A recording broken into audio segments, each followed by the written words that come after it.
heart feel? Will I dance for you, Jesus? Or in awe of you be still? Will I stand in your presence? To my knees or will I fall? Will I sing hallelujah? Will I be able to speak at all? I can only imagine. I can only imagine. I can only imagine when that day comes, when I find myself standing in the sun. I can only imagine when all I would do is forever, forever worship you. I can only imagine. I can only imagine.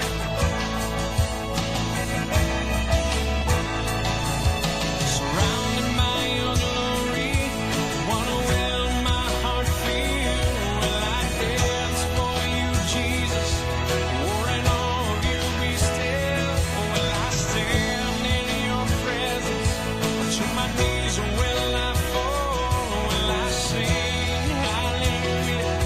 Will I be able to speak at all? I can only imagine. Yeah, I can only imagine.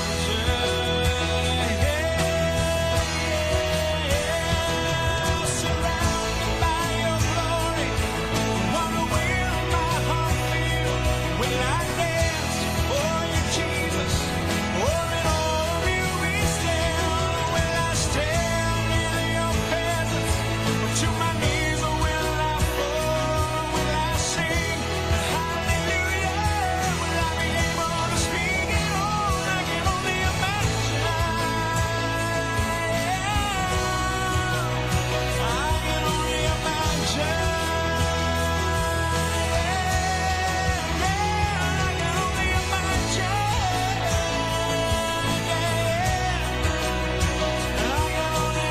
imagine.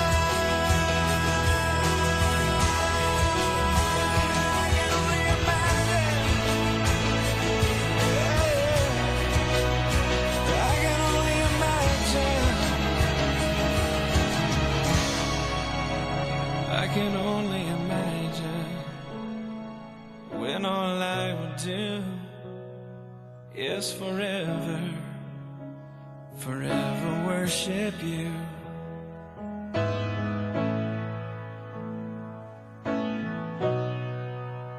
I can only imagine.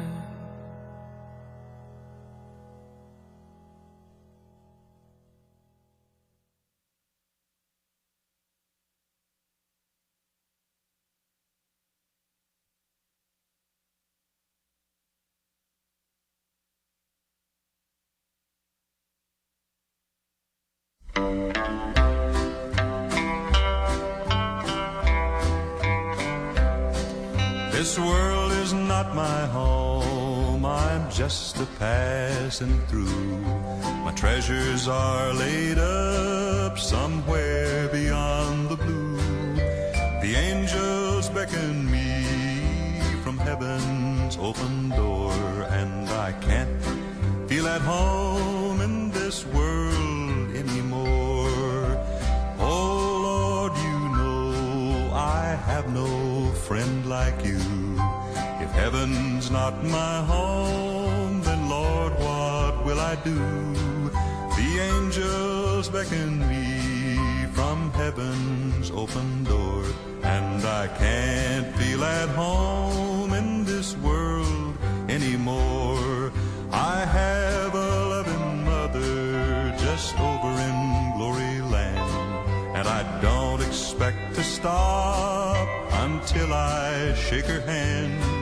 She's waiting now for me in heaven's open door, and I can't feel at home in this world anymore. Oh Lord, you know I have no friend like you. If heaven's not my home, then Lord, what will I do. The angels beckon me from heaven's open door, and I can't feel at home in this world anymore.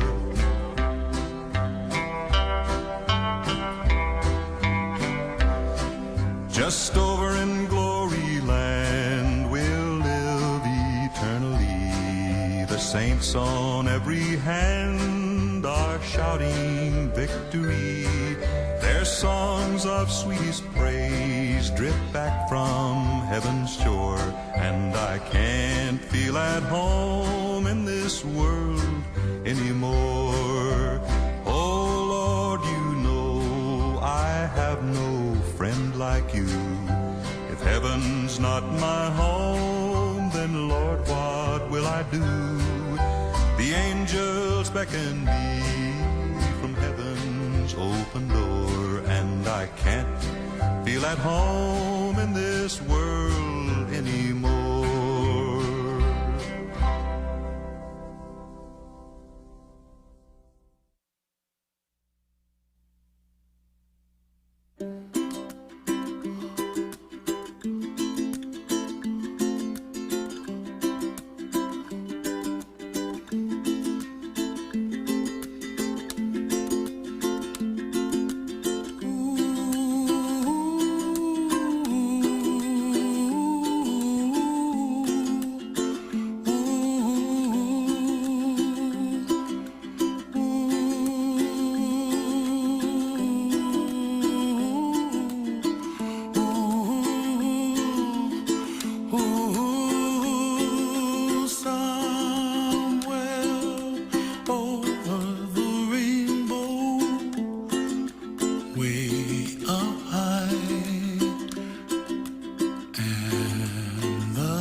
it will be like when I walk by your side.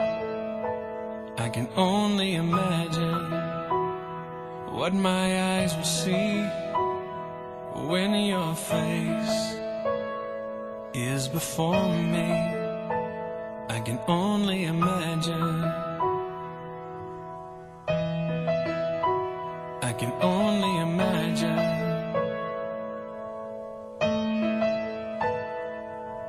Surrounded by your glory, wonder will my heart feel?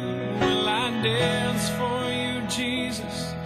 Or in awe of you be still? Will I stand in your presence? To my knees or will I fall? Will I sing hallelujah? Will I be able to speak at all? I can only imagine. I can only imagine. I can only imagine when that day comes, when I find myself standing in the sun. I can only imagine when all I will do is forever, forever worship you. I can only imagine. I can only imagine.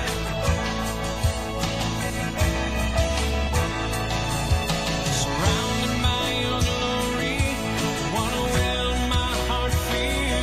Will I dance for you, Jesus? Or in awe of you be still? Or will I stand in your presence?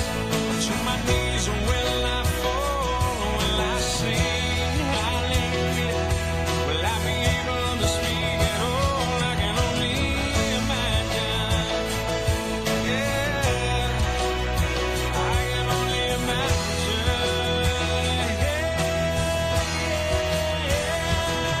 Surrounded by your glory, wonder will my heart feel? Will I dance for you, Jesus? Or in awe of you be still? Will I stand in your presence? To my knees or will I fall? Will I sing hallelujah? Will I be able to speak at all? I can only imagine. I can only imagine. I can only imagine.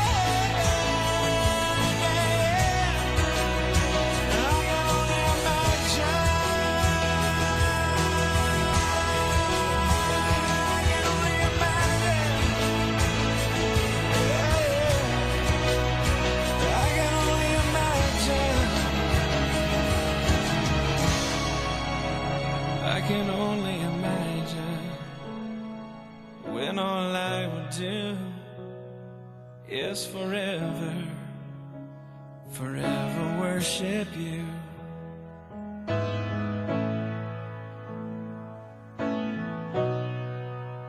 I can only imagine.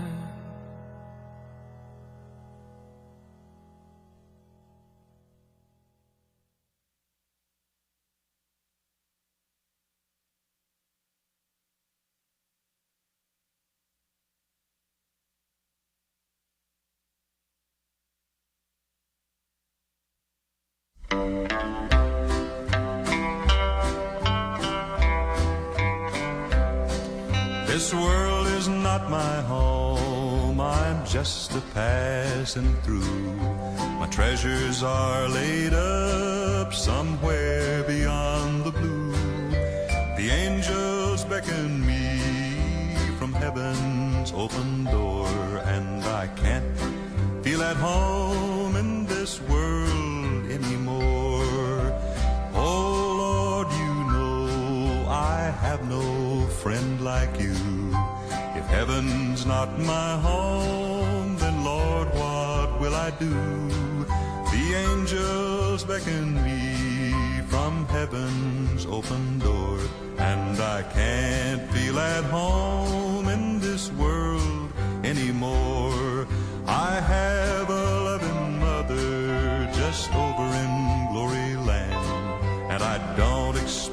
stop until I shake her hand.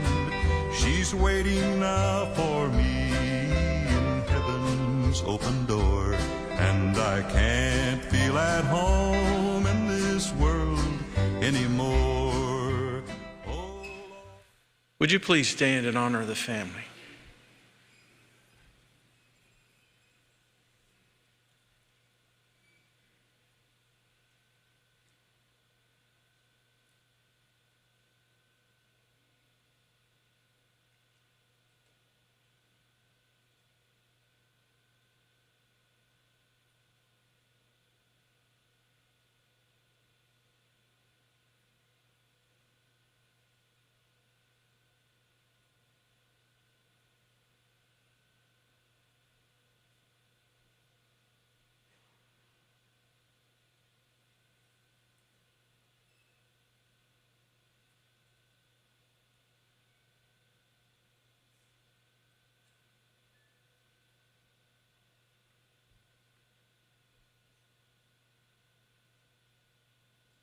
Thank you. You may be seated.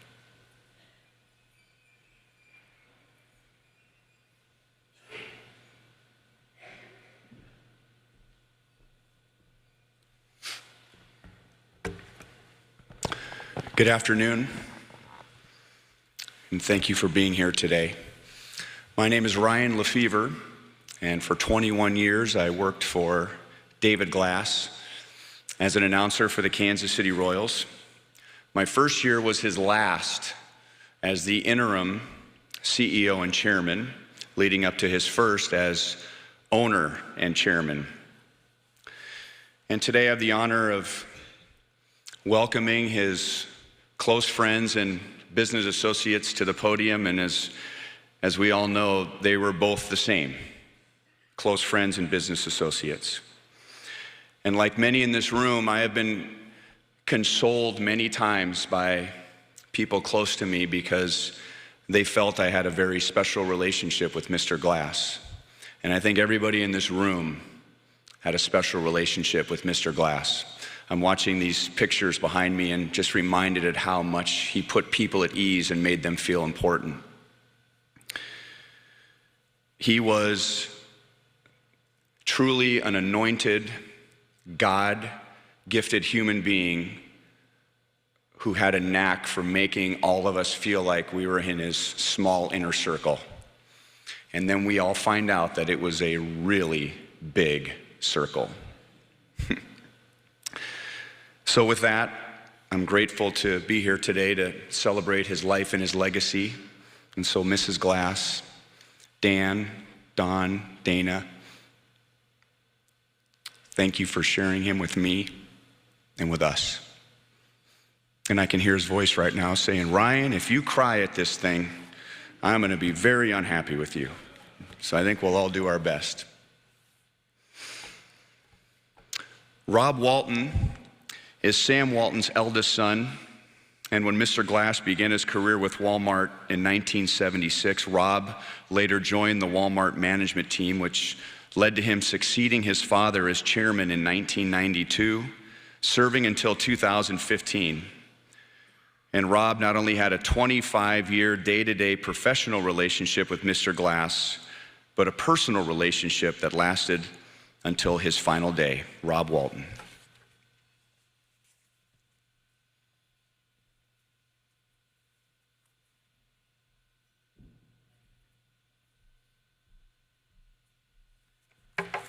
Thank you. And those photos that we've been watching are just so fantastic. They bring back so many memories, and it has been so good to see so many of you old friends and associates and fellow Walmarters back here today. Ruth, Dan, Don, and Dana, and the entire Glass family, on behalf of our Walton family, I want to express our deepest condolences. As a husband, father, and leader, David Glass was a special, special man. As many of you know, my dad could be very persistent when he had an idea or conviction. Some might say he could be stubborn. Well, that stubbornness paid off when it came to convincing David Glass and Ruth to leave a big job with Consumers grocery stores in Springfield and come down to Bentonville. But there's a famous story that preceded that. Dad invited David down to the grand opening of the Harrison store, and every one of you probably knows this story, but anyway, in 1964, these dates are kind of important, to show off what we were up to in a way that only David could pull off. He called it a disaster. And he encouraged Dad to find another line of work.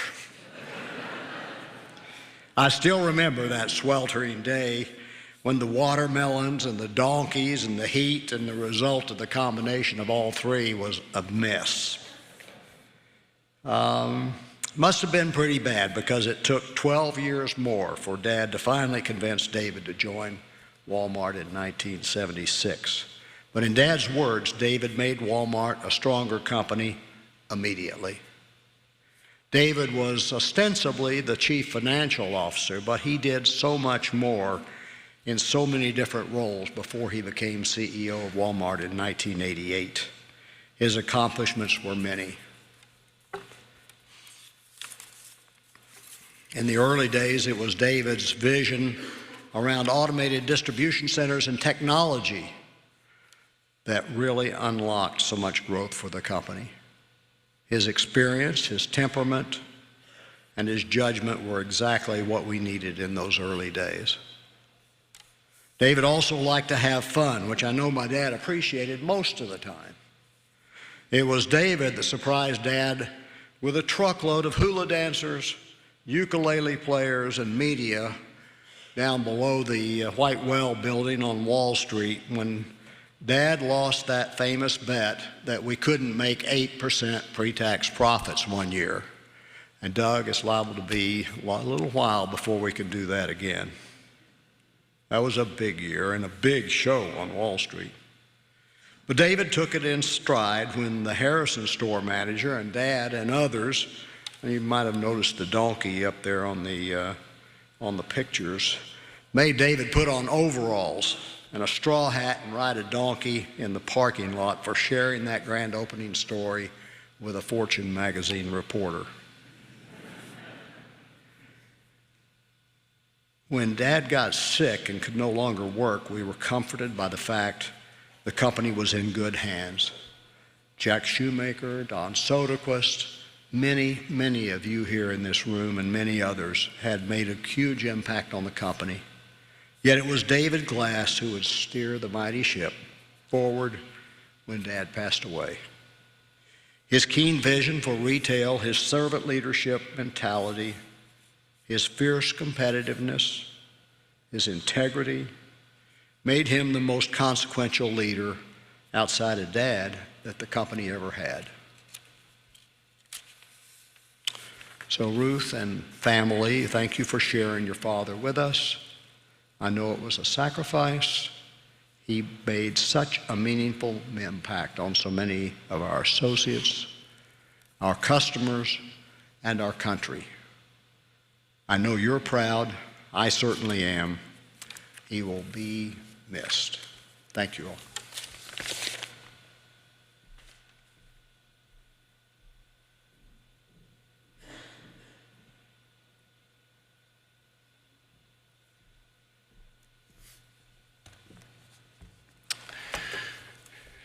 Mrs. Glass asked me if I could think of one story to sum up Mr. Glass, to share it.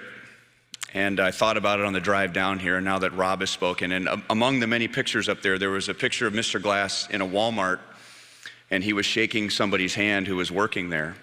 And I'm reminded it was 2001. The Royals were looking for a new spring training home, and were hoping to move from Florida to Arizona to a place called Surprise, Arizona, which was out in the middle of nowhere. And so we flew out there ahead of a vote, which if the vote had passed, it would mean that the Royals and the Rangers would have the funds to build this stadium in Surprise, Arizona. So we went out there, and we're all trying to envision what a stadium is gonna look like out in the middle of nowhere in Arizona. And in Surprise, they had 4 things at that time. They had an Olive Garden and a Red Lobster, a Home Depot, and a brand new Walmart. So we're there for a short time, meeting the mayor. The Rangers had sent some people as well. And we had time before we needed to get back to the airport. And Mr. Glass said, you know, we just built a Walmart here in Surprise, and it's a prototype. It's something that we're experimenting with, a new direction we're going.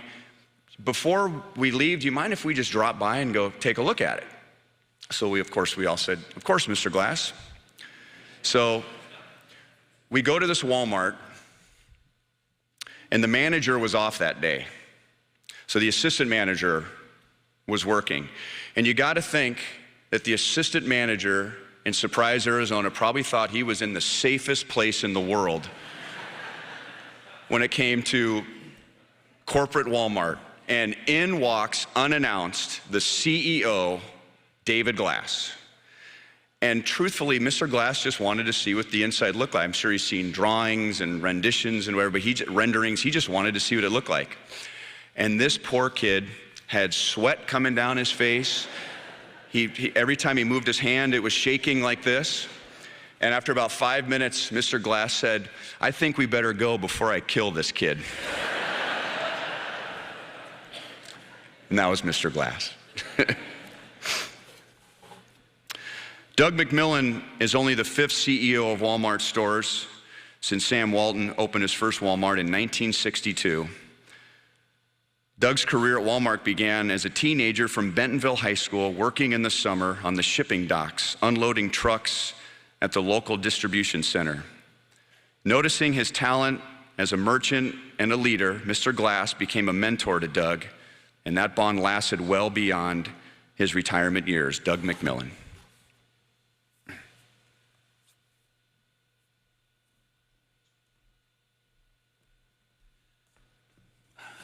On behalf of all of the current and former Walmart associates, we say thank you to you, Ruth, and to the entire family for sharing him with us. His impact is immeasurable, and there will never be anyone like him. When we shared the news with all the Walmart associates, they responded with an outpouring of appreciation. You can hear the prayers for the Glass family and their descriptions of David in their responses. They shared words like wonderful and kind, approachable, vision, admired, leader and leadership, brilliant and genuine. In my view, David is the most underappreciated CEO in the history of business.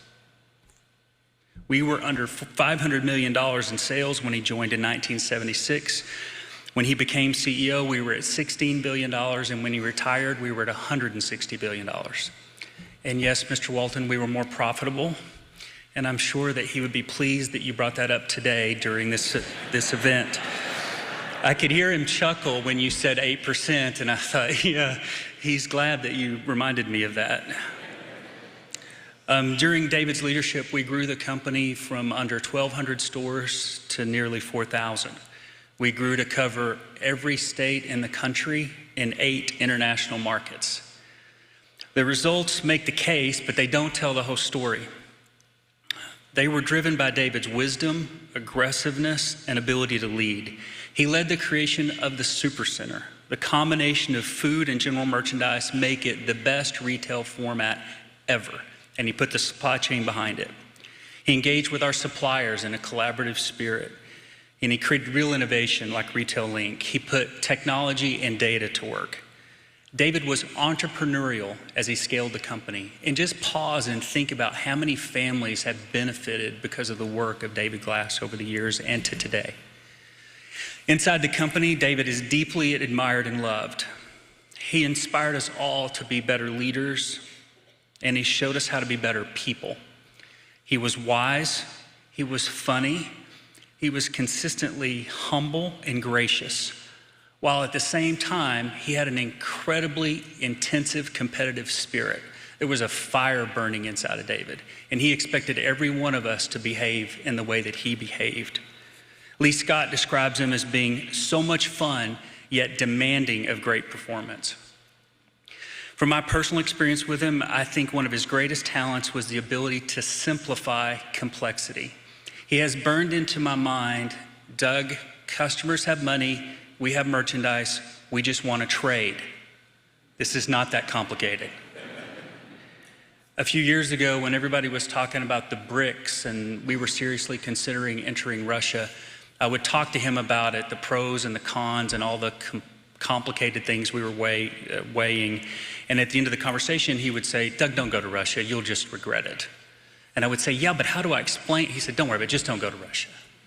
Over a period of time, I had that conversation with him at least 3 different times. It ended the same way. He never explained anything to me except just don't go. We didn't go, and thank goodness we didn't go. David, thank you for that.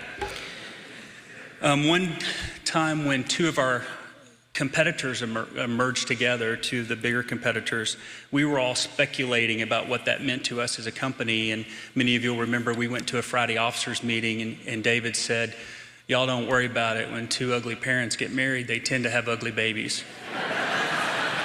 Just stay focused on the customer. He was supportive of us even after he retired from being the CEO, and after being on the board, he was always available. In fact, just in December, I called him and asked him if he would come up and let us ask him a few questions on video about everyday low price and our business model. And he was still teaching us just a few weeks ago. I called him after the El Paso shooting and described to him all the decisions that were in front of us and what we were thinking about and how we were feeling, and asked for his advice. And we had a great conversation about it, and he listened and gave me his best thoughts. And as I was about to hang up, he said, Doug, there's one thing I want to tell you before you hang up. Whatever you decide, I'll tell people you made the right decision.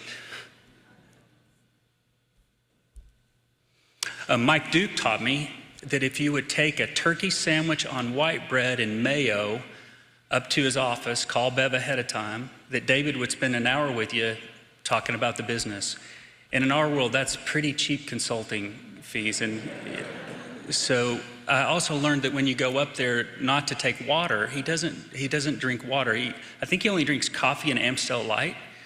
Bev said he had a Diet Coke every now and then. I never saw that. And he seemed to be offended by water for some reason. When we were doing this video in December, one of our teammates offered him a bottle of water while we were doing the video, and he said, I don't drink water. So I don't know what the story is there, but it seemed personal. Mike and I would also meet Drayton up at Fred's with Mr. Glass, and all 3 of them made it clear to me that I could come as long as I brought my credit card, because they were all on fixed income.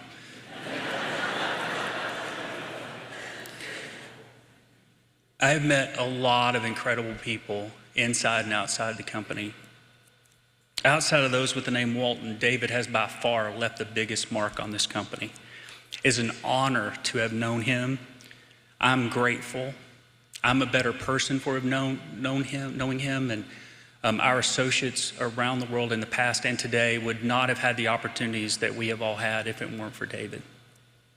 Now it is simply our job to live up to his standard and his expectations. So that's what we're going to go do.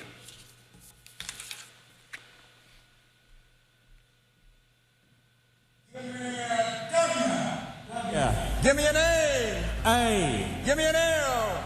L. Give me a squiggly. Squiggly. Give me an M. M. A. A. R. R. T. T. What's that spell? Walmart. I can't quite hear you. Walmart.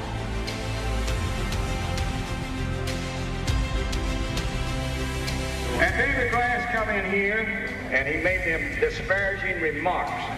He left town, he says, that Sam Walton is a pretty nice guy, but we give him 60 days. He bought 2 truckloads of watermelons that he put across the front. It's July in Harrison, about 100 degrees. The watermelons are popping, and watermelon juice is running over the sidewalk in the parking lot, and the donkeys did what donkeys do. And I said, he said, what do you think of the store? What do you think of the store? And I said, Sam is the worst retail store I've ever been in, and you need to look at a different line of work.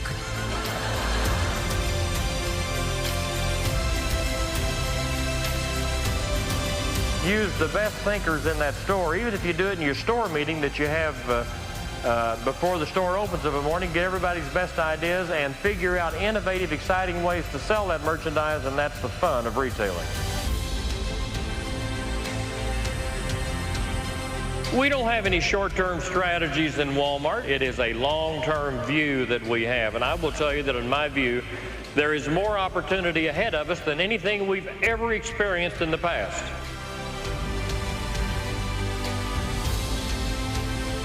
We are not vulnerable to anyone in retailing today. We are vulnerable only to ourselves. It is from within that we run the risk of failure.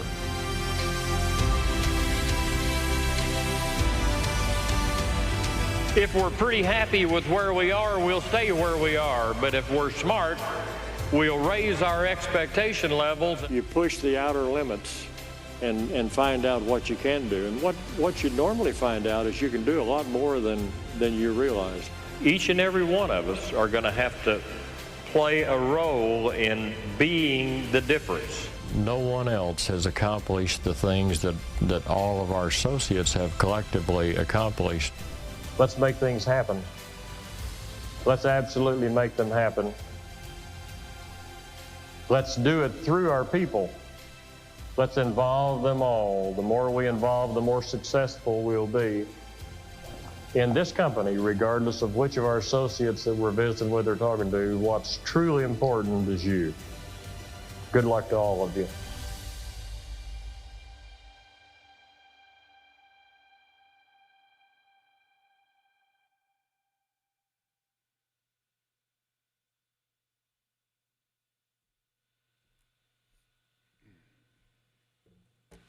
I noticed two things during that video. Did anyone notice that bottle of water that was untouched on the table?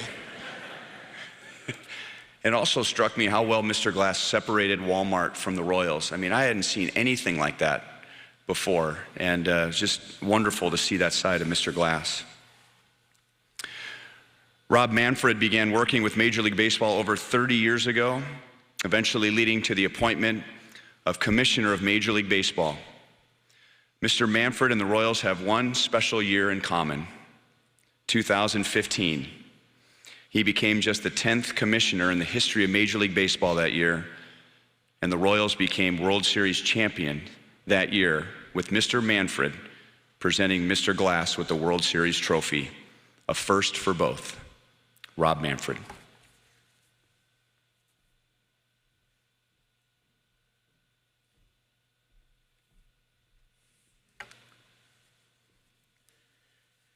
As Ryan said, I had the opportunity to work with David Glass in Major League Baseball for 2.5 decades.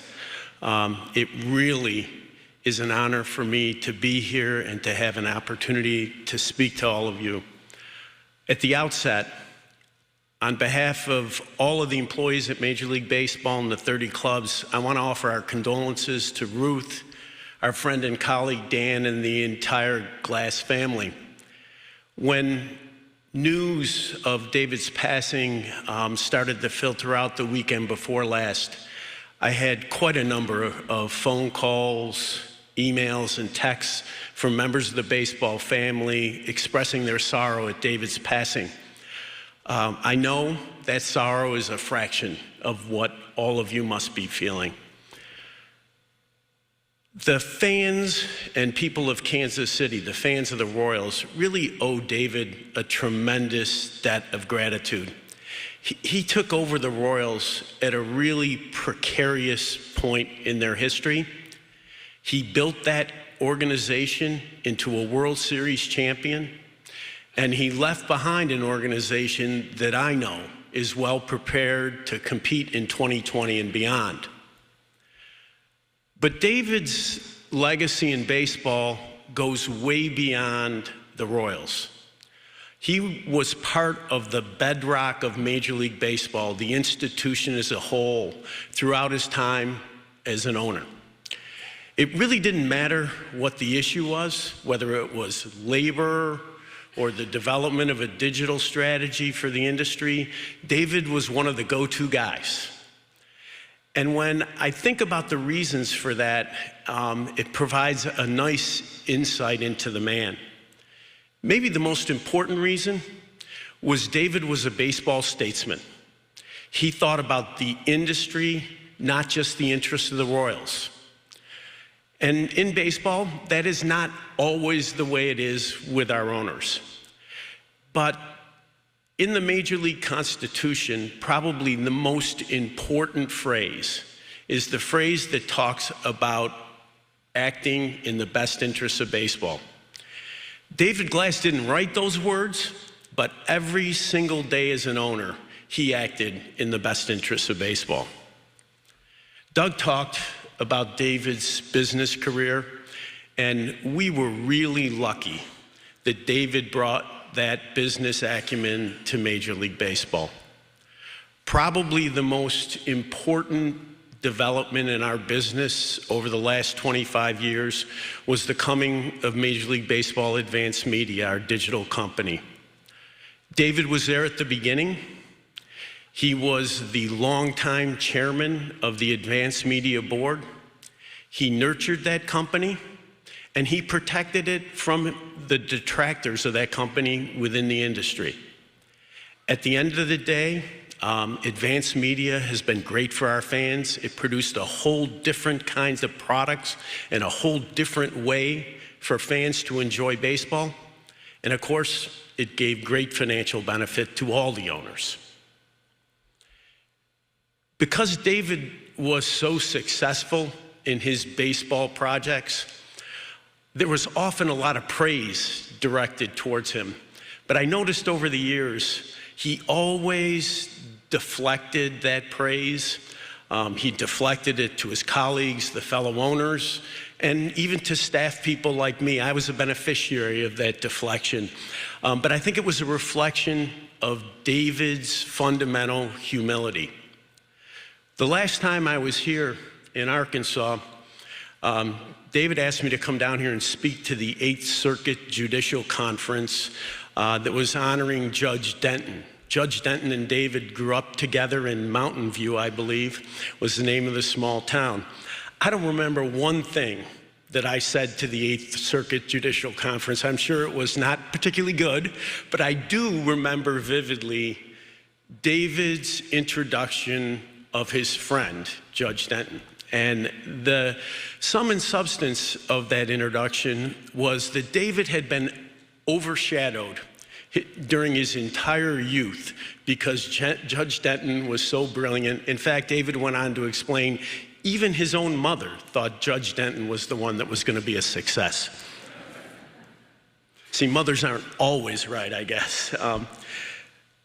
Those of us who watch David in business know that he could be really tough, but I think what made him different from most business leaders is that his toughness was always tempered by a sense of humanity. After I was elected, I noticed, it took me a couple of months to figure this out, but every week or 10 days on my office phone, 479 would come up. And, you know, I knew it was David's number. And he would take the time to talk through with me what was going on in our business, what was going on in our politics.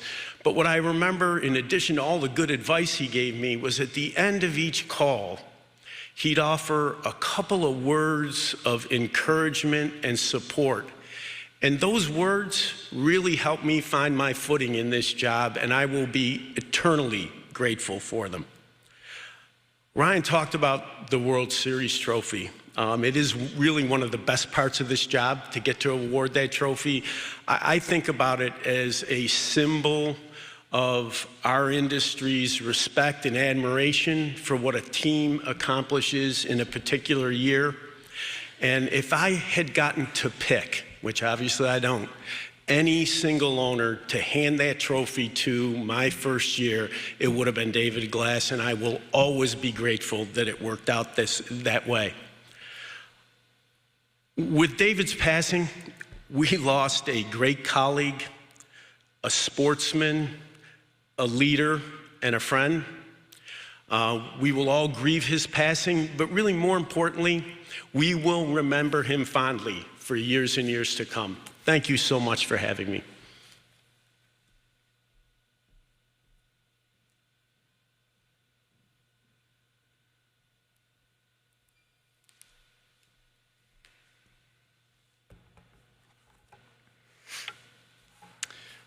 Kevin Uhlich has been involved in Major League Baseball for over 40 years and was hired by the Glass family in November 2006 as the Royals Senior Vice President of Business Operations, a position he holds today. Kevin, David, and Dan had many accomplishments together over 13 seasons, including a complete renovation of Kauffman Stadium, attracting an all-star game, and being first-class hosts for 2 World Series. Kevin Uhlich.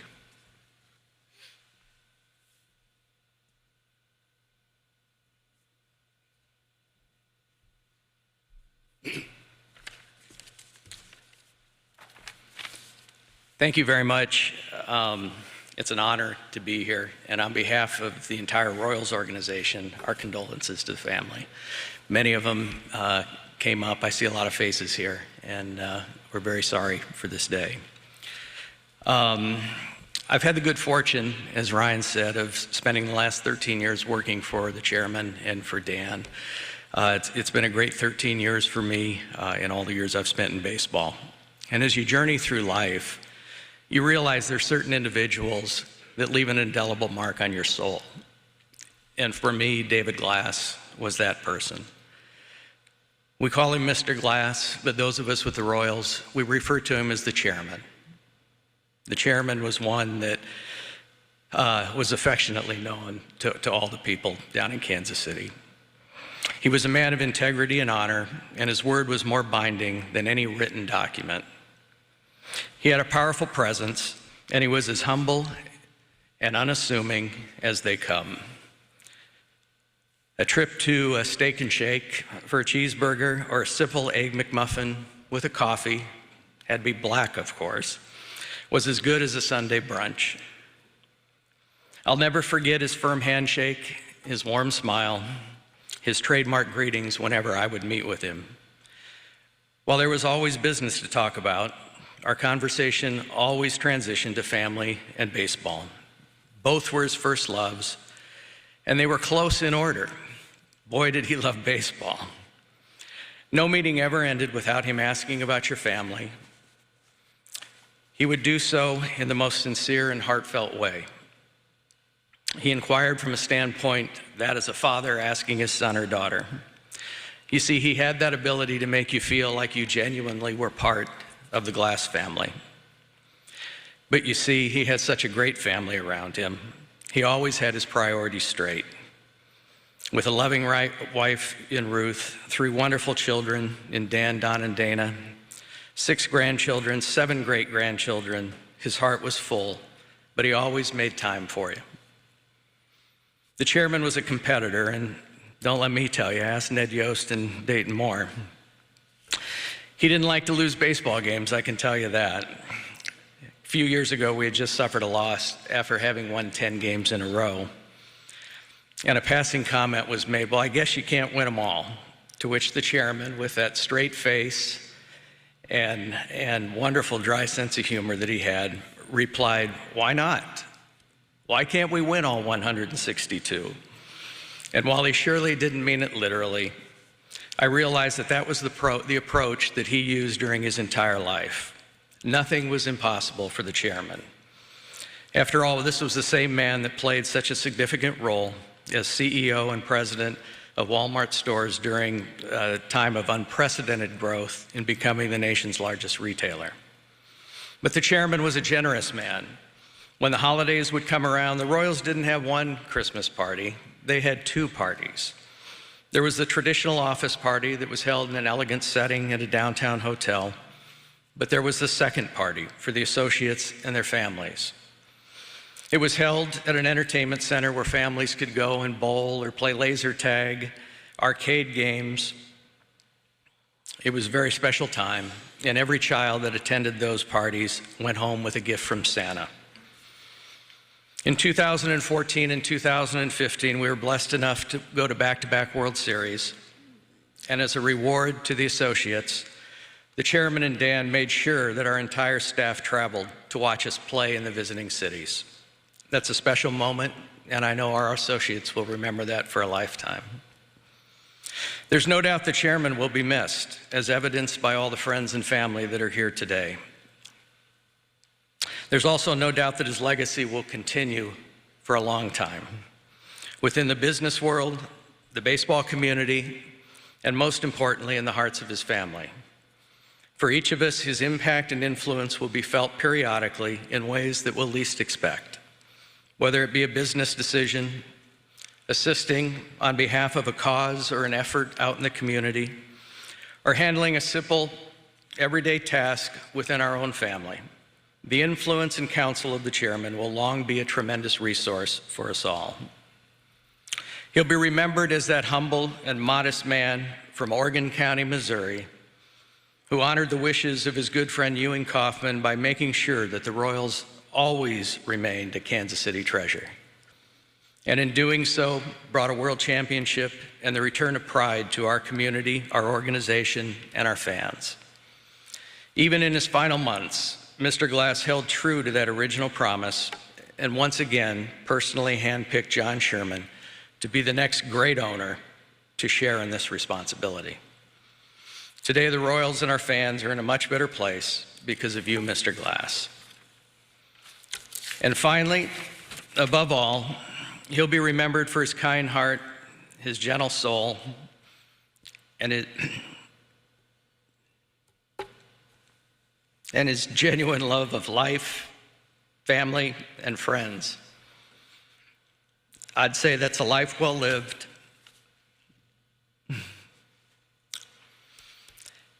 And we're each blessed to have called him our friend. I'm confident his passing will not separate the chairman from the game he loves so much. He'll just be watching from a higher vantage point. Thank you very much.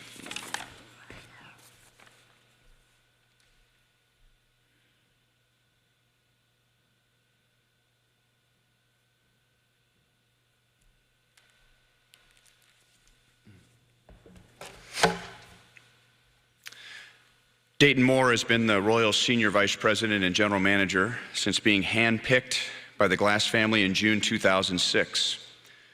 Together, Dayton, David, and Dan achieved one of professional sports' most impressive and inspiring turnarounds over the last 50 years, taking the small market Kansas City Royals from decades of losing to back-to-back World Series in 2014 and 2015, and effectively changing the way baseball teams viewed and constructed their rosters.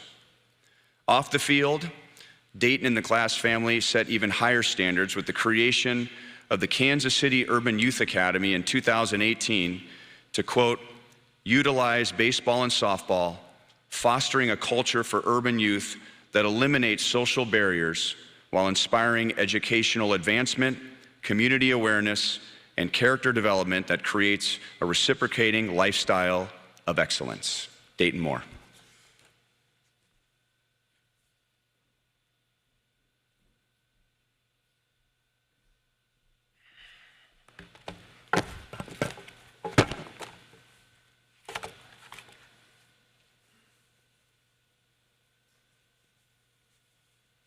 I heard it said once that a righteous man is willing to disadvantage himself for the good of the community. He'll use his power and his influence to benefit others. Does this remind you of anybody? Mr. Glass was a righteous man. I met Mr. Glass and Dan Glass in May of 2006. We met at Peachtree DeKalb Airport in Atlanta, just north of Turner Field. The purpose of this meeting was to discuss the position of general manager of the Kansas City Royals. As we discussed this opportunity, I appreciated Mr. Glass's transparent and honest assessment of this organization. He was sharing his heart as he conveyed frustration and vision for the Royals. He repeatedly mentioned the significance of the Royals in the Kansas City community and how our fans deserved winning baseball. His voice was strong, direct and clear. He wanted to build a model organization. I was inspired. I felt a connection to his heart. I wanted to be a part of his vision. Building and winning wasn't going to be easy, and we knew we would experience many trials and challenges along the way. And as you know, there are excessive emotions around baseball over 162 games. Mr. Glass loved to express his emotions, and he loved to talk baseball. I remember one moment in particular in June of 2012. We had some high-end talent on the field, talent that would eventually win us a World Series in 2015. But at the time, we weren't living up to Mr. Glass's expectations. He demanded a meeting with myself and Ned Yost. He began to fire question after question at Ned. Ned's answers didn't seem to satisfy Mr. Glass. And I could tell our future Royals Hall of Fame manager was getting agitated. Then Mr. Glass made the following statement. As he persisted, he said, "Ned, I'm extremely frustrated and I'm embarrassed. I can't handle losing." Ned leaned forward, and as he invaded Mr. Glass's space, he replied, "If you can't handle losing, then don't watch the games." As I waited for Mr. Glass's response, my mind instantly began to wonder who was going to replace Ned. And to my amazement, Mr. Glass broke into laughter. Ned and I soon followed. And at that moment, the three of us formed a bond that would never be broken. Wisdom comes not through an acquisition of knowledge, but through experience and deep, honest reflection. It takes years to produce. Mr. Glass was full of wisdom that he shared with me and others often. When it came time to make difficult decisions, he would frequently say, "If you make decisions trying to please the fans, you're going to end up a fan." Every spring training, he would remind us all that expectations are what drives results. And yes, he wanted to be the first major league team in history to go 162-0. He would constantly stress to me that our character and leadership programs needed to exceed industry standards so our players would benefit long after their careers had ended. But most of all, Mr. Glass taught us about perseverance, commitment, humility, and to always do the right thing. Always do the right thing, he'd say. He reminded me of this on August 30th, 2019, just this past summer. There were two major announcements that day in Major League Baseball. First, Anaheim Angels left-handed pitcher Tyler Skaggs' toxicology report was released, indicating that he had passed away due to an overdose of drugs and alcohol. A beautiful young man that I first met in Surprise, Arizona, when he was 17 years old. The second announcement that day was that the Royals would be sold to Mr. John Sherman, a highly successful local entrepreneur who Mr. Glass handpicked to be the next owner of the Kansas City Royals. An announcement of that magnitude sent shockwaves throughout our community, our entire organization, and all those interested in the Royals. As we began batting practice that day, I received a call from Mr. Glass, fully expecting him to see how I was dealing with the onslaught of attention and questions surrounding the sale. He shocked me. He didn't even mention the sale of the team. He asked me if I'd heard the news concerning Tyler Skaggs. I said I had. And in his strong and clear voice, he directed me to make sure that we were educating all of our players and staff to learn from the tragic death of this young man. Not one mention of the sale of the team.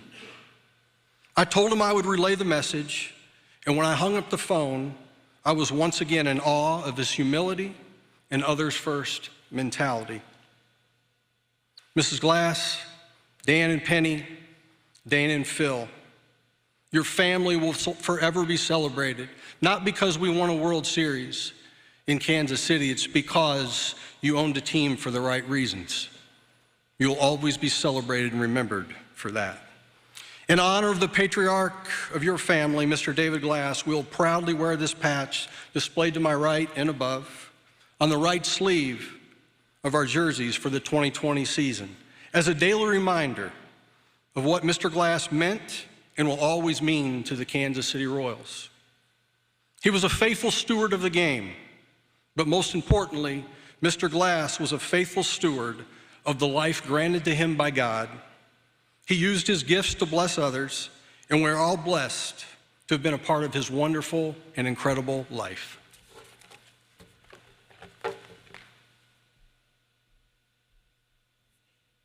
There's nothing quite like winning, is there? There's no, well, the alternative is really bad, and losing is for losers. The fans are a big part of our success this year. I mean, they energize these players, and they energize the stadium in a way that I don't find in any other stadium, Joel. It's great. They deserve a lot of credit for our success. Who's the one that actually got you wet? Is that allowed? Well, Salvi normally does. Last year I didn't have a hat, so I got a shampoo with champagne. I always thought you drank champagne. These guys think you spray it around on people, but that's all right. We had a lot of celebrations last year, and I'm looking forward to a lot more this year. Mr. Glass, congratulations. Thanks for doing this. My pleasure, Joel. Let's go back upstairs to you. You both know Mr. Glass very well, but that right there, quite a bit of the passion for baseball that you see, along with the sense of humor. Kansas City is a special place. It always has been. And if we keep working together, it always will be. Because of that, Kansas City both produces and attracts special people. Royals founder Ewing Kauffman said at the outset, "I may own this team, but it is Kansas City's team, not mine." Mr. and Mrs. K worked to be good stewards, ensuring the Royals would remain a key part of Kansas City. And you know what? They delivered on their promise. In 2000, David Glass picked up that mantle with the same resolve and purpose, saying, "We need to make sure, we need to guarantee the Royals are always going to be here, so that children that are growing up now and adults, all of us, have professional baseball." Under the guidance of Mr. Glass and the entire Glass family, Royals' legacy in Kansas City has continued to grow, both on and off the field. Kauffman Stadium was renovated to again become one of the best and most fan-friendly ballparks in baseball. The Major League Baseball All-Star Game returned for one glorious midsummer week in 2012. That was an all-out celebration of Kansas City and brought the baseball world back to the place we call home. One of the most successful businessmen our country has ever known, David Glass remained patient, just as he did in the business world, and stayed the course with the Royals front office that would eventually bring not one, but 2 World Series to Kansas City in the middle of this decade. Memories from those 2 seasons will last a lifetime for all that experienced them, forging a new generation of fans that will carry Kansas City's baseball legacy into the future. David Glass and his family wanted the best for Kansas City. They strove for championships for Kansas City, and they were the good stewards who ensured the Royals would remain a key part of Kansas City.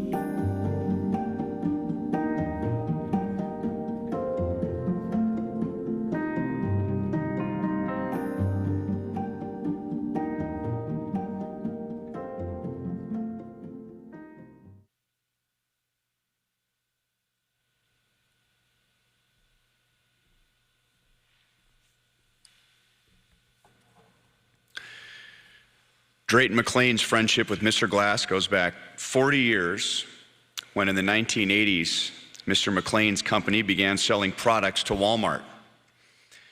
In the early 90s, Mr. Walton and Mr. Glass convinced Drayton to sell his company to Walmart. After Ewing Kauffman's death in 1993, Mr. Glass was named interim CEO of the Royals, and in that same year, Drayton bought the Houston Astros. So these 2 businessmen entered another phase of their lives together as part of Major League Baseball, and over the next 11 years, Drayton and David shared their passion for the game, serving together as owners and supporting each other in the good times and the bad. And if you ever had the privilege of sitting at the same table with these 2 old buddies trash talking each other, like two little boys arguing over whose team was better. Your life was better for it. Drayton McLean Jr.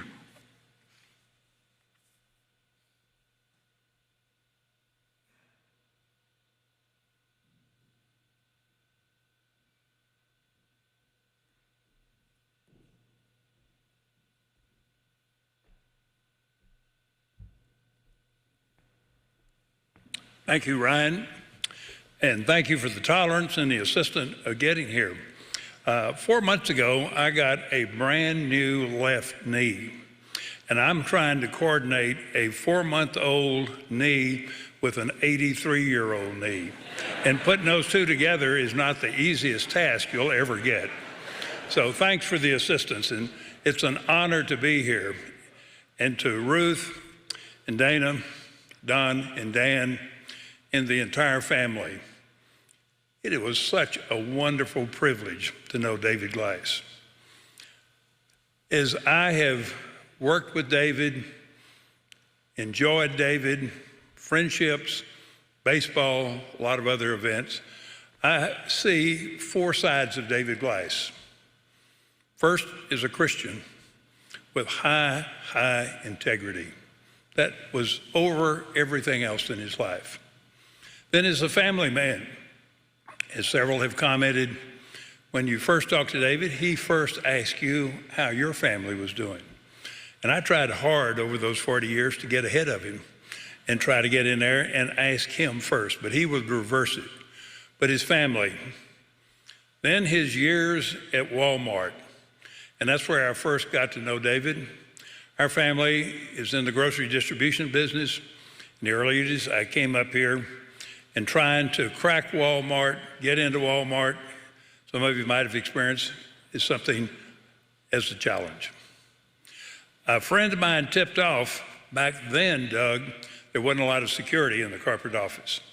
And he tipped off that David came to the office early in the summertime, and he would be there about 6:30, and he would have the USA Today, and he had thrown it all away except the sports page. And he was focusing on the box scores. So I went charging in his office one summer day. He barely knew me, and I just walked in, and he and I became fast friends. David welcomed people. David liked big ideas, bold vision, and things that helped everyone. I've had a chance in over 50 years in business to meet a lot of executives all over the world. And people ask me often, who is the best executive you've ever met? And I said, it's not even close. It's David Glass. And they say, well, who's David Glass? And I say, he and Sam Walton and their team put together the largest corporation in the world, with employees, with sales, with technology. They have superseded any other corporation, and they've done it in Bentonville, Arkansas. The vision that he and Sam had, the creative ideas they had, and the ability to bring people together and bring the best out of people. I think that was one of David's greatest abilities, was to get people motivated. We had a family business, we were 97 years old, and one day, David and Sam Walton came to see me, and they said they wanted to merge the two companies. I jumped up and said, we're not interested in that. Sam said, sit down, Drayton, you hadn't heard our idea.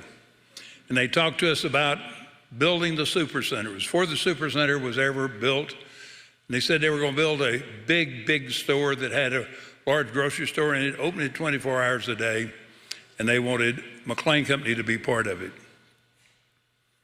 I didn't get it right soon. My father at that time was 93 years old. And I mentioned it to him 2 or 3 days later, and he said, I think that's going to be a big idea. You ought to follow it through. It's up to you. You make the decision. And I thought, wow, how did my father see something I hadn't seen? And how did David Glass and Sam Walton see something I had not seen? His vision, his ability to bring people together was extremely unique. It was an honor and a pleasure to work with him. The business side of David, I've never heard him really raise his voice. He was the most controlled human being I've ever been around under very, very difficult circumstances. He was controlled, he was inspiring, and he was impressive to be with. But there was this fun side of David. A few months after we had merged the two companies, I asked David to come down and a planning meeting we had in our corporate office, planning for the next year, if he would meet with us. So I picked him up at the airport, brought him to our office. We were there for about 7 hours. At that time, I hadn't grown up really well yet. I still had a Jeep. And on the Jeep, I had a cloth canvas top on it. We were in our office for about 6 or 7 hours. When we went out, I didn't really realize there'd been a rainstorm, and it rained awfully hard. Well, right in the middle of the roof of that canvas Jeep was a puddle of water on the top. I put the Jeep in reverse, all the water poured out, and it poured right on top of David. Soaking wet. First thing he said was, huh, which was so typical of him. And then he looked at me and said, Drayton, you can do better than this. That's all he ever meant. When I took him back to the airport there, he was wringing wet with rainwater. Never complained. Another experience that I was not there, but I've heard David talk to me about it several times. With Walmart's meeting, it was very important, planning the next year. And they had a great big planning meeting with their associates, probably a group about this size. And David was going to end it by really inspiring him. And he was on the stage, I've seen pictures of it, by himself. Others had seen how controlled David always was. So they thought they'd fix him. So just as David was concluding, one of the associates walked out and handed him a live small pig, put it in his hands. Well, the pig squealed and did a lot of other things right there. And David didn't know what to do. And finally, he decided he better go off the stage. Later, he told me, he said, you know, I've made a few mistakes in my business career, but probably the biggest mistake I ever made was accepting the pig. So he said, be careful what you accept as you go into your life. David is a businessman. Doug talked about it. Supply chain management was his idea. Retail Link was his idea. Many other unique things that are common in business today was David's idea, but he never tried to take claim to that. He just wanted to see how Walmart could use it and use it better than anyone else. The third side of David that was so much interest and fun was baseball. I had seen his great interest in baseball. Our family decided to buy the Houston Astros, and I went to see David. He was a baseball expert. I was not. I hate to tell you this, but I had been to 3 games in my life. And we're getting into baseball, and I told David in his office that our family was thinking about buying the Houston Astros. You know what he said? Huh. He said, you got to be kidding. And I told him, no, we were interested in it. And David was very helpful. And then, as you have heard, he got, at that time, got the leadership of the Royals, and then in 2000, his family purchased the Royals. That was one of the joys of his life, of the experience of baseball. David and I compared, talked, gave a lot of advice to the commissioner sitting here. I'm not sure he always listened to some of the advice, but we certainly enjoyed giving it to him. But David and I, when the Kansas City Royals still trained in Florida, the Astros were training about 30 miles away in Kissimmee, Florida. So we would play a lot of games between the two teams. Well, we would wager, but our wager commissioner was a McDonald's hamburger. We were big spenders, and we would wager McDonald's hamburgers. So I would tell our players, normally in spring training, the established star players only play 2 or 3 innings in a game, or might not even go to the away game. Well, I would see that all of the Houston Astros star players would go over to the Kansas City, and they had to play the entire game. And I remember Jeff Bagwell and Craig Biggio went to David Glass and said, will you get Drayton off our case? He wants to win these games too bad. So we had a lot of fun of interacting with one another in baseball. Our family had the great pleasure of being with David and Ruth and their entire family when they won the World Series. David, as you saw in the videos there, accepted that so graciously. Boy, it's fun to watch somebody that knows how to deal with success. The last part of his life was certainly his family. He talked about it endlessly. Ruth, he always referred, when he was talking to you, to me, referred to you as Ruth Ann. Never heard him say any other thing but Ruth Ann.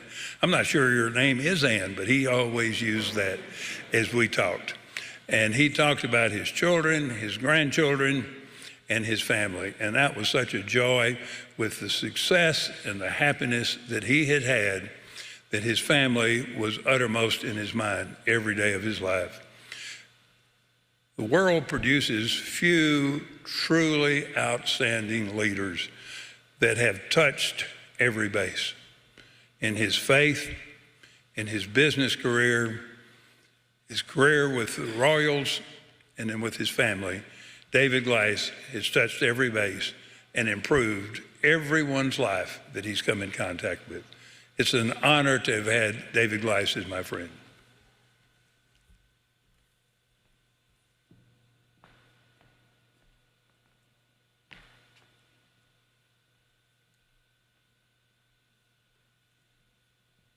What I want to share as personally as I can. Ruth, oh, I love you. And to the entire family, I wish I could have known all of you like I did David and Ruth. The only reason I'm not there is because I'm sitting in the television studio right now. There's an audience here, and we're about to share Jesus with people all over the world, because we are all over the world, and one reason is Ruth and David. Your prayers, your love, your support. Ruth, I want you to know that when we talked on the telephone, I've never heard anyone so obviously held in the arms of God with a peace that passes understanding and supernatural grace as I heard coming like a river of life through you. Ruth, I love you. To the whole family, I just pray God's blessings on you. Ruth, you and David have blessed me and Betty and Life Outreach and all that we've been called to do for 30 to 40 years consistently. And I want to thank you. But let me just say this about an experience with Sam Walton and David Glass. Sam and I became communication friends late in his life, and when he began to fight illness, and I began to pray for him and with him. I came up to see David and Ruth, and David wanted me to go in and just sit and visit with Sam in his office, just the three of us. And I looked at Sam and I said, Sam, you know, I never knew you, but I saw your picture when you didn't have maybe even 100 stores, and I said something special about that man, and I knew there was something different about you, and it's an honor to have gotten to know you and sit here with you now. And he said, well, I started Walmart. And he said, I started it because I wanted people to have a place to go and see all the things perhaps they dreamed of being able to have and be able to get them. And I wanted to put people to work that would feel like they were a part of our organization. But he said, James, I started Walmart, but the man sitting by you, David Glass, he said, David built Walmart. I'm telling you, he built it. He said, you don't have any idea how brilliant, how gifted that person is sitting by you. He said, James, I believe that man sitting by you is the greatest servant I've ever met. The living Jesus said to his disciples and to the whole world, the greatest on earth, the greatest in the world are servants. And I have found that the greatest gift we have is to help others. The entrepreneur and the wealth creators so seldom realize that God gave them a gift to serve, to help others, to meet needs. Ruth, you and David, and in so many ways, yes, Walmart, and so many businesses, you have really made life better by serving. I told David and Ruth on more than one occasion, I grew up without a father. I'm the product of a rape of a hospice nurse, 40 years old. The first child, and the doctor would not abort that baby. I'm the baby. David, you look like the father I never knew. And I want to thank you for the way you love me. David, and you know it so well, with a servant heart, and you, Ruth, thank you. I thank God every moment for the precious memories of David Glass.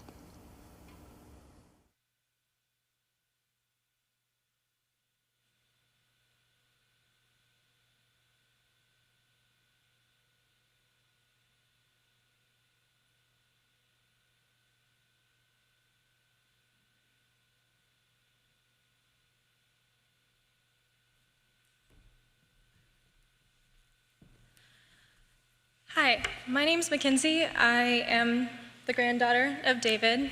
I wanted to come up here and share a quick story with you. As you know, my grandfather really cared about his family. Probably all of you in this room know that, because that's all he really talked about other than business.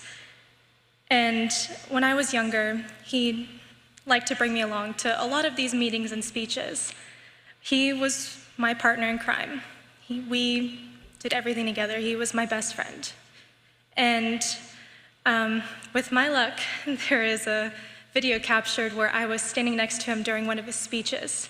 And I had just gotten my first watch, and he taught me how to tell time. And so he said, whenever the big hand gets on this number, we can go play laser tag, which is what we always did. I would always sit with him in his office, and I would be watching videos, and then he'd come and knock on the door, and he'd say, Kinsey, I'm finished for the day. Let's go in the car, and we'll go play laser tag, we'll go get ice cream. We just did everything together, and I really just wanted to share this video with you guys. A lot of innovative things, very innovative things that were started in Sam's that ultimately wound up being applied in Walmart. So the cross-pollination between the two has been really good. It's hard to believe it's been 20 years, but it's been a great 20 years. And if you took the Sam's division alone,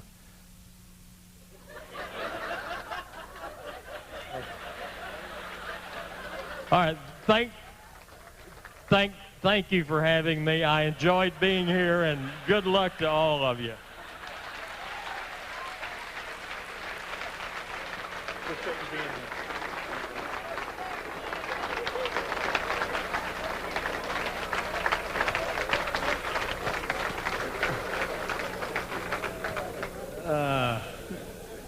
That was priceless. All right, now.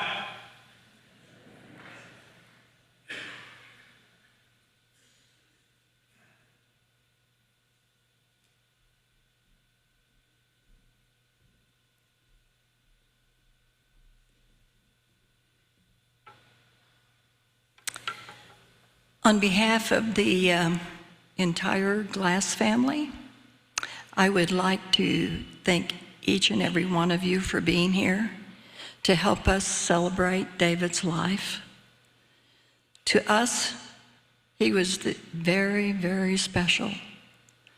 And in April, we would have been married 64 years, 64 wonderful years.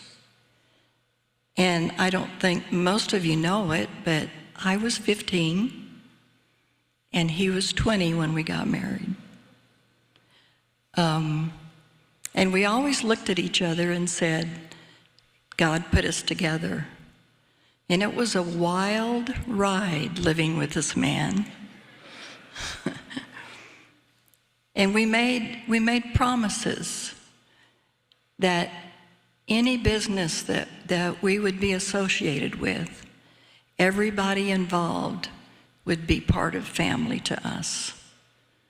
And we kept that promise. And it was very important to us to do that. There's not probably I was sitting there thinking this morning, I probably have said to him since he went home to be with the Lord. David, I miss you at least 1,000 times. But going forward, we have so many beautiful memories, so many funny family jokes until we get to be together again, which we're counting on. And I want to thank all of our speakers, everyone that knew David. If you knew him, you feel the way I do, that he was a special human being. So thank you.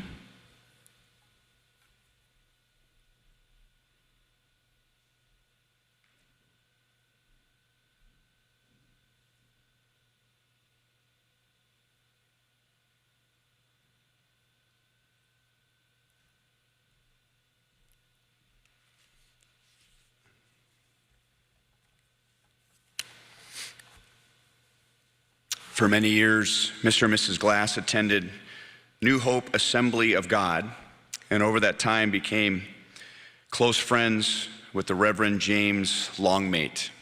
And Mrs. Glass has asked Reverend Longmate to come up and close with some remarks and a prayer.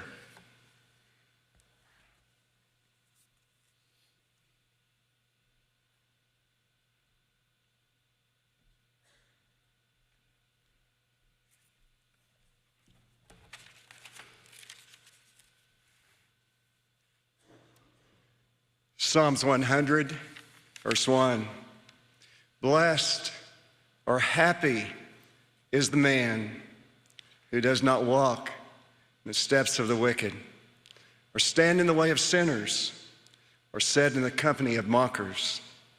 But his delight is in the law of the Lord, and in his law he meditates day and night. That man is like a tree planted by the streams of water, which yields its fruit in season, and whose leaf does not wither. Whatever that man does, it will prosper. When David Glass resigned as CEO of Walmart, I did not know him. I knew of him, but I sat down and wrote him a letter. And I said these words: thanks so much for being a man of integrity as you have led this great company. A few months later, David and Ruth Glass started attending the church that I pastored. And I just want you to know it was one of the greatest honors of my life to have been your pastor. I was aware that when I shared the word of the Lord, that I would tell my wife, David would listen intently. I said, I think he's listening to what I'm saying. And I was reading a while after that in one of Sam Walton's books, and Sam Walton said, I've never met a man as good as listener as David Glass. And that made sense to me, because the Bible says faith comes by hearing, and hearing by the word of God. This day, all changes because of David Glass' faith in the Lord Jesus Christ. Everything is different, because the Bible says to be absent from the body is to be present with the Lord. David Glass was a man of strong faith, and I believe that's what anchored his life, and I believe that will live on as his legacy. But as also been mentioned many, many times today, his family. David Glass, as busy as he was, kept his priorities right. It was his faith and then his family. He never sacrificed his family for his career. And for all of us, he has set a good example. Faith, family. But what about his future? There was a minister of years ago, D.L. Moody, who said these words: one day you will read my obituary in the paper that D.L. Moody is dead. He said, don't you believe a word of it. On that day, I will be more alive than I ever was. Today, I believe that David Glass is more alive than he ever was on this earth. Not because of his integrity, not because of his good works, but because of his trust in Jesus Christ. He was strong in his faith, strong in loving his family. I want to close today by, what about his future? What is heaven like? Because I know that's where he is today. What's it like? Some people think that heaven may be like a long church service. Others have got the idea that we float around on a cloud and play a harp. Where did that come from? Well, I think it may have come from Mark Twain. In his writings with Tom Sawyer and Huck Finn, Tom and Huck were quite rascals. And Tom Sawyer's aunt kept him. And so one day Huck was in conversation with her and, tell me about heaven. And she said, well, Huck, quoting, all the body would have to do there was to go around all day with a harp and sing forever and ever. Huck said, I don't think much of it. I asked her if she reckoned Tom would go there, and she said not by a considerable sight. I was glad about that because I wanted him and I to be together. What is heaven like? Well, this is what the Bible says. Eye has not seen, ear has not heard, neither is entered into the heart of man the things that God hath prepared for those who love him. Here's another verse. The Lord says, in his presence there is fullness of joy. At his right hand there are pleasures forevermore. Now, I just want to assure you, the Bible talks about heaven a lot. It doesn't say everything about heaven, but tells me much that I want to go there. How about you? But I can also assure you with confidence, heaven is not going to be boring. I don't think we're going to float around on a cloud and play a harp. I believe the way the Bible teaches that many of the things we did here on earth that we enjoyed, that's what we may do in heaven. It brought us fulfillment and joy on earth. I believe that that's what heaven will be like. Now let me just set up a little scenario, and I can't prove this, but I think this could have happened a few days ago. David passed away. He was escorted by angels into heaven. He was greeted by St. Peter at the gate. And St. Peter said, now I want you to meet the Lord. And so he went into the presence of the Lord, and the Lord said these words, and these words are in the Bible. Well done, thou good and faithful servant. You've been faithful over the things on earth, and now I want to give you a big job. And David said, okay, what is it? And the Lord said, well, we're planning on building the biggest baseball field in the world. And I want you to be in charge of that. David said, wait just a minute. I didn't know you had baseball in heaven. And the Lord said, we do now. And he said, I'm not only going to put you in charge of it, I want to make you commissioner. Sorry, sir, but he upped you on that. Of all the baseball in heaven. And David said, wow. The Lord said, you did so good here on earth. I can trust you with building my baseball field. And David said, okay. But I've just got a couple of questions. Number one, what's it going to be like? He said, Lord, do you remember my baseball field in Kansas City? The Lord said, oh, yes, I do. David said, you ever been there? He said, I was there when you won the World Series. That's why you won it, David. And David said, okay, I'm in. Let's ask you this thing. What if we build it and they don't come. The Lord said, they will come if we build it. And David said, okay, one last question.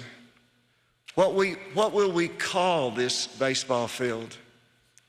The Lord said, that's easy. We'll call it the Field of Dreams. The Lord said, David, ever since the beginning of time, I've had this dream that I would have a people who love me and I would love them. That we would enjoy fellowship and friendship and joy throughout eternity. We will call it the Field of Dreams because that is my dream. Will there be baseball in heaven? I'm not real sure, but there could be. But I know if there's baseball in heaven, that every year we will win the World Series. David's journey through life, through death, and his future, I believe, was written about in Psalms 23. Psalms 23 is probably the most beloved and read chapter in the Bible during a time like this. But I believe it has added significance today because the psalmist David, who was a shepherd boy, who became the king of Israel, wrote this psalm. And I believe today he wrote it to David Glass. I want to close today by personalizing Psalms 23 in honor and memory of David Glass. Because the Lord was David Glass's shepherd, he had need of nothing, prosperity. He made David to lie down in green pastures. He led him beside the still waters. Mr. Glass had contentment. He restored David's soul, refreshing. He led David in right paths for his name's sake. David Glass had direction and destiny on his life. Even when David walked through the valley of the shadow of death, David had no fear, for the Lord was with David. His rod and staff comforted him. Peace. The Lord prepared a table for David in the presence of his enemies. He anointed David's head with oil. His cup ran over. Blessing. Surely goodness and mercy followed David Glass all the days of his life. And David Glass will dwell in the house of the Lord forever. It's my hope today that the Lord is your shepherd. Let's pray. Lord, we come today, and there is sorrow, but not as those who have no hope. We thank you for the life. We thank you for the legacy of David Glass. Thank you for the assurance today that David Glass is in the presence of the Lord. I ask you to make your presence known to his family and friends. May they be comforted and assured that one day they will see David again. In Jesus' name we pray. Amen. Going to ask you to stand as the family is dismissed. Would you honor them, please?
Thank you for your kind attention and love for this family, and they will be in the foyer and would love to greet you and know that you are here.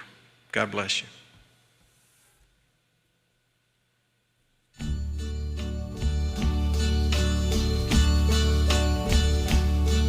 And now the end is near, and so I